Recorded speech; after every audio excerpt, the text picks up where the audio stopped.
रुको, जरा ठहरो। अगर तुम्हें लगता है कि आज के कलयुग में कोई तुम्हें नहीं समझता, कोई तुम्हारी तकलीफ नहीं देखता, तो याद रखना, माँ काली हर सांस पर तुम्हें देख रही है।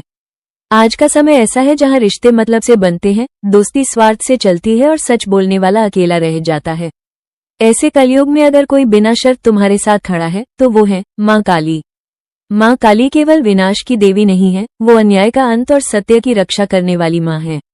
वो उन लोगों के लिए है जिनके पास कोई नहीं होता, जो टूट चुके होते हैं, जो चुपचाप सब सहते रहते हैं। आज का कलयुग सिर्फ राक्षसों का नहीं, नकाब पहने राक्षसों का युग है। यहाँ दुश्मन सामने से नहीं, पीछे से वार करता है। माँ काली ऐसे ही छिपे हुए दुश्मनों से अपने भक्तों की रक्षा करती है, बिना शोर किए, बिना दिखावे के। जब कोई तुम्हें बदनाम करने की साजिश करता है, जब कोई तुम्हारी तरक्की से जलता है, जब कोई तुम्हें गलत साबित करने में लगा रहता है, तब माँ काली तुम्हारे लिए अदृश्य ढाल बन जाती है। तुम्हें पता भी नहीं चलता और जो गड्ढा तुम्हारे लिए खोदा गया था, उसी में षड्यंत्रकारी गिर जाता है। कलयुग में सबसे बड़ा युद्ध बाहर नहीं, मन के अंदर है।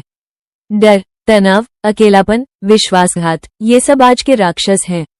माँ काली इन राक्षसों को तलवार से नहीं, साहस से काटती है। जब तुम रात को रोते हुए सो जाते हो, जब तुम्हें लगता है कोई तुम्हें समझता नहीं, तब माँ काली तुम्हारे सिरहाने खड़ी होती है और कहती है, डर मत मेरे बच्चे, तू अकेला नहीं है। माँ काली अपने भक्तों को ताकत देती है, लड़ने की नहीं, सहने की, समझने की और सही समय आने पर खड़े होने की। आज के समय में माँ काली इस तरह रक्षा करती है। 1. गलत रास्ते पर जाने से रोकती है। कई बार जो काम बिगड़ जाता है, वो असल में तुम्हें किसी बड़े नुकसान से बचाने के लिए होता है। माँ काली रास्ता बदल देती है, ताकि तुम्हारा भविष्य सुरक्षित रहे।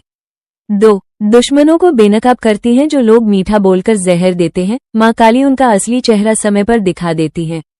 3. टूटे हुए मन को जोड़ती है। जब कोई साथ छोड़ देता है, माँ काली अंदर से तुम्हें इतना मजबूत बना देती है कि तुम अकेले चलना सीख जाते हो। सही समय पर सही इंसान से मिलवाती है। जब तुम्हें सबसे ज्यादा सहारे की जरूरत होती है, माँ काली किसी न किसी रूप में मदद भेज देती है।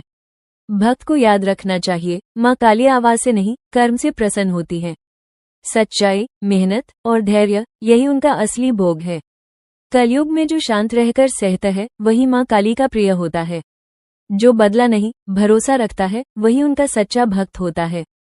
अगर तुम सही हो और फिर भी दुख मिल रहा है, तो समझ लो, माँ काली तुम्हें मजबूत बना रही है, कमजोर नहीं।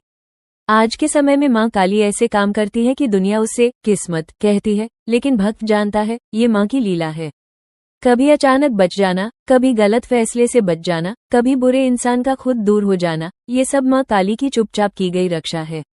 याद रखो, माँ काली देर करती है, अंधेर नहीं। वो सब देखती हैं, सब सुनती हैं, लेकिन फैसला तब करती है जब तुम्हारा सब्र पूरा हो जाता है। इस कलयुग में अगर तुम सच के रास्ते पर हो, अगर तुम्हारा मन साफ है, अगर तुम किसी का बुरा नहीं चाहते, तो चाहे पूरी दुनिया खिलाफ हो जाए, माँ काली तुम्हारे साथ खड़ी रहेंगी।